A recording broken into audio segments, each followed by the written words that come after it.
पर मोदी के टक्कर में कोई नहीं है। अभी बताना आर या पार होगा, पर और मोदी सरकार होगा 2024 में। एक बार भाजपा तो हर बार भाजपा। भाजपा को देखो, कोई तोड़ने वाला नहीं है। जहां पे भाजपा ने अपना एक बार पैर जमा लिया, वहां पे विकास की गंगा बहा देती है। महीना बाकी है, देख लीजिएगा। पूर्ण बहुमत से बीजेपी वो आएगी और किसी के बाप में दम नहीं है कि रोक दे। कांग्रेस पहले पार्टी नहीं थी, जो गैंग थी। इसने पहले भी सारे गुंडे मवाली भर रखे थे। आए दिन देखो कैसे कैसे गुंडे मवाली थे पहले भी। नमस्कार, मैं रूपाली और आप देख रहे हैं जेटी न्यूज। जैसा कि आप सबको पता है, हिमाचल प्रदेश में और गुजरात में अभी इलेक्शन होने हैं और कुछ ही समय बाद 2024 का इलेक्शन आने वाला है। मुद्दा ये है कि विपक्ष का भारत जोड़ो यात्रा और साथ ही साथ अरविंद केजरीवाल का बार बार सरकार पर वार। इसके बाद क्या लगता है 2024 में किसकी सरकार आएगी, जानते हैं आज की जनता से। मेरा आपसे ये सवाल है, हिमाचल प्रदेश में चुनाव आने, गुजरात में चुनाव आ रहे और अब 2024 में भी चुनाव आने वाले हैं। भारत जोड़ो यात्रा इन्होंने निकाली है, खूब जोरों शोरों से चल रही है। आपको क्या लगता है इस बार 2024 में किसकी सरकार होगी? 24 में मोदी जी ही आएंगे, उनके अलावा कोई नहीं आ सकता। और बहुत जल्द आपको हिमाचल का भदन नतीजा दिखा देंगे। हाँ, देख लीजिएगा 2024 में मोदी के अलावा कोई नहीं। बहुत जल्द गुजरात का भी नतीजा आ जाएगा। जितना चक्कर लगाना है लगा लो, पर मोदी के टक्कर में कोई नहीं है। अभी बताना आर या पार होगा, पर और मोदी सरकार होगा 2024 में। अपने देश को बचाना है तो मोदी जी को लाना है। सब तमाम जनता को, तमाम भाइयों को देखते हैं, कह रहे एक तरफा देखो देश के लिए और देश के लिए सोचो। मोदी जी के बारे में सोचो कि अगर मोदी जी रहेंगे और बाबा योगी रहेंगे तो हमारा देश रहेगा, नहीं तो देश नहीं रहेगा। कभी भी, कहीं भी, किसी वक्त भी, कहीं भी ब्लास्ट हो सकता है। और जब तक मोदी जी आए हैं, कहीं भी ब्लास्ट नहीं, किसी भी शहर में नहीं हुआ और ना होगा। बहुत जल्द आपको बता दे रहे हैं, नतीजा आपको मिल जाएगा हिमाचल से। हिमाचल में अभी जो उपचुनाव हुए थे 3 पदों पे और तीनों पदों पे बीजेपी हारी थी, तो आपको क्या लगता है कि हिमाचल प्रदेश में आ पाएगी कभी बीजेपी? अब देखिए, मोदी जी जब से आए तो भाजपा का एक नारा हो चुका है, एक बार भाजपा तो हर बार भाजपा। भाजपा को देखो, कोई तोड़ने वाला नहीं है। जहां पे भाजपा ने अपना एक बार पैर जमा लिया, वहां पे विकास की गंगा बहा देती है। उसमें लोग मजे लेते हैं, डुबकी लेते हैं। लेकिन जो ये पाकिस्तानी मानसिकता के लोग हैं, इनको आनंद नहीं आता। इन्हें तो लगता है कि हमें कितना बड़ा कष्ट दे रहे मोदी जी। अब मोदी जी तो भाई एक सनातनी, एक भारतीय, एक आम आदमी की मुश्किल समझते हैं। ये कभी भी गरीबों का, जो विपक्ष के लोग हैं, भला नहीं करना चाहते। ये तो हमें, लेकिन जैसा अभी आपने कहा कि एक बार मोदी सरकार तो बार बार मोदी सरकार, लेकिन तीन सीटों के उपचुनाव हुआ था, उसमें बीजेपी हार गई। अगर बीजेपी का पैर बच गया था तो कैसे हारा? याद है, उत्तर प्रदेश याद है। गढ़ में 2 सीटों पे उपचुनाव हुई थी, सपा गढ़ में बीजेपी ने झंडा फहराया है। हिमाचल दूर नहीं है। लेकिन अगर हारी मैम, ज्यादा तो 24 चुनाव, बस 16 महीना बाकी है, देख लीजिएगा।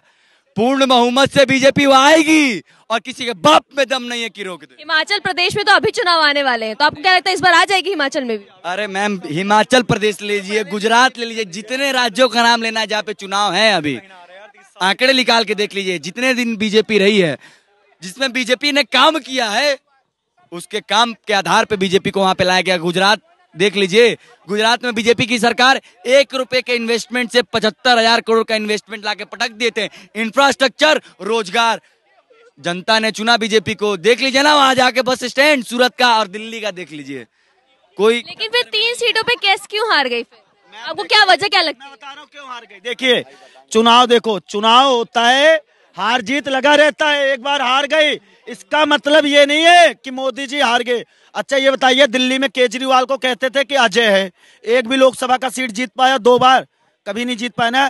तो केजरीवाल या कोई भी हो, मोदी जी को केंद्र में कोई हरा नहीं सकता। और जहां तक राज्य में बात है, नेतृत्व एक युवा चेहरा कर रहा है, जो कि इस देश के स्पोर्ट्स मिनिस्टर और ब्रॉडकास्टिंग मिनिस्टर भी हैं, हमारे अनुराग ठाकुर, जिन्होंने नारा लगाया है कि देश के गद्दारों को गोली मारो सालों को। इस बात के लिए हिमाचल प्रदेश में सरकार बनाएंगे बीजेपी। आपको क्या लगता है देश के गद्दार कौन है जिन्हें गोली मारने की बात हो रही है? अरे मैडम देखिए, पत्रकार आप हैं, आपको हमसे ज्यादा जानकारी है देश के गद्दार कौन है। इशारों में बात कर रहे हैं, समझ जाइए मैम। हम खुल के नहीं बोलेंगे लेकिन समझ जाइए। देश के गद्दार कौन हो सकते हैं?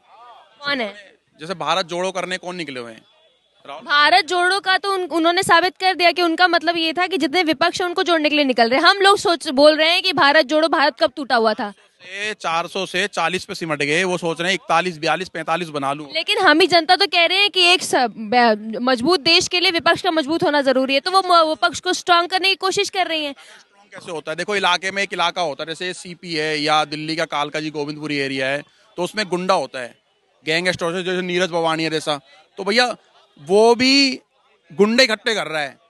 13 बड़े बड़े क्रिमिनलों को वो बोल करके आया, आश्वासन दिया है कि एमएलए, एमपी की और पार्षदों की टिकट है मैं आपको दूंगा, फ्री ऑफ कॉस्ट दूंगा, आप लड़ो। उन गैंगस्टरों ने वहां पर दिखाया कि हमारा इतना दबदबा है। आप राहुल गांधी जी यहाँ से निकल रहे हो, देखो मेरे पीछे कितनी गाड़ियां और कितनी फोर्स खड़ी हुई है। ये कांग्रेस पार्टी के पहले भी, कांग्रेस पहले पार्टी नहीं थी जो गैंग थी, इसने पहले भी सारे गुंडे मवाली भर रखे थे। आए दिन देखो कैसे कैसे गुंडे मवाली थे पहले भी। देखो मैं आपको बताता हूँ, देखो 2024 का जो चुनाव है ना, ये ऐसे समझ लो कि इंडिया पाकिस्तान का मैच है। जैसे अब आर्मी वाले हमारे बॉर्डर पे खड़े हुए हैं, तो वो कह रहे पाकिस्तान थोड़ी सी नजर उठाए तो हम ठोकें, उसे ठोक डालें। ऐसे इंडिया पाकिस्तान का मैच हो तो इंडिया वाले भी सोचते ठोक डालें, हम भी चाहते हैं। तो ऐसे हम भी इंतजार कर रहे हैं बेसब्री से।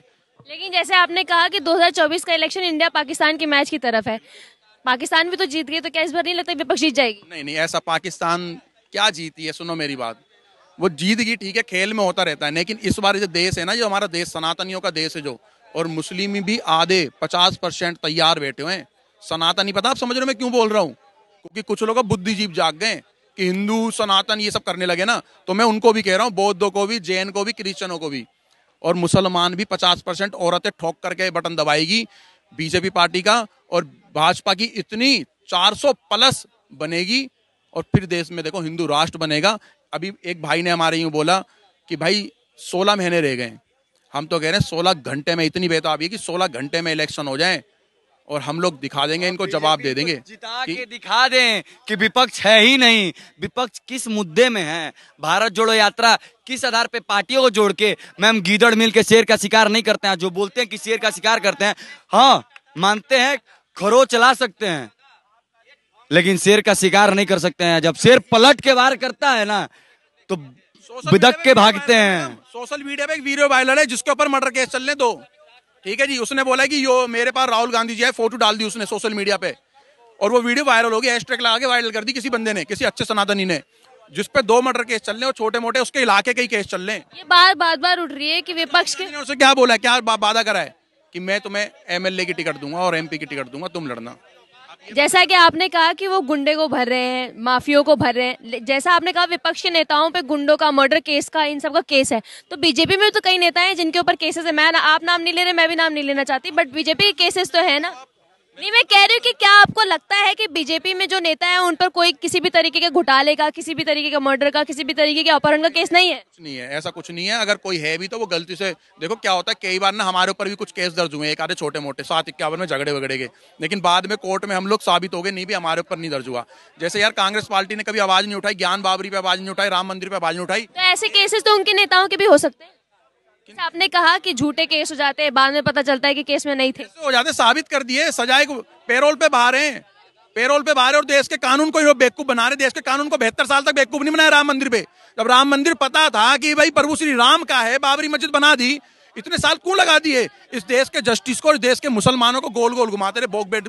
देखो जब ये देश आजाद हुआ था ना, मैं आपको बताता हूँ, देखो सुनो, जब इस देश का विभाजन हुआ तो इन्होंने क्या करा, वोट बैंक तैयार करना है। तो देश का जो विभाजन हुआ था ना, तो मुस्लिम और हिंदू के उसमें हुआ था, तो मुसलमान सारे वहां जा रहे थे और हिंदू सारे यहाँ आ रहे थे। तो इन्होंने क्या करा, वोट बैंक तैयार हो गए, मुस्लिम और जिसों को यहाँ रुकना है रुक जाओ। कांग्रेस परिवार ने रोक लिया, भाई उनको रोक लिया, उनके तो वोट बैंक तैयार हो गए। फिर इसने क्या करा, जो बड़े बड़े लाला थे, सेठ थे, भाई उनको एमएलए एमपी की टिकट दूंगा, उनके वोट बैंक सेट कर लिए इसने। और जो नीचे जो जाति के लोग थे उनको आरक्षण दूंगा, उसके वोट बैंक कर लिए। और उसके बाद हिंदू तो आपको पता ही है, फिर हिंदुओं को फिर इन्होंने थोड़ा बहुत कच्चा पक्का लालच दे करके इन्होंने इस तरीके की राजनीति करी है, जो आज हमारे देश के युवाओं को समझना चाहिए। जो पढ़ाई कर रहे हैं, एलएलबी, एमबी, एमएमबी, मतलब बड़ी बड़ी पढ़ाइयां कर रहे हैं, पता नहीं कौन कौन से कोर्स कर रहे हैं, थोड़ा सा सोशल मीडिया पे ये सर्च मार करके उन्हें ये जानना चाहिए, जिन्होंने देश तोड़ा है, जिन्होंने पाकिस्तान बनाया, बांग्लादेश बनाया, बलूचिस्तान बनाया, शिमला मुद्दे पे साइन कर मारे उन्होंने, तो वो आज भारत जोड़े करने निकल गए। मेरे घर के अंदर छोटे छोटे बच्चे भी जोड़ते हैं एल्फियो से। मैडम क्या जोड़ने निकला है वो पप्पू?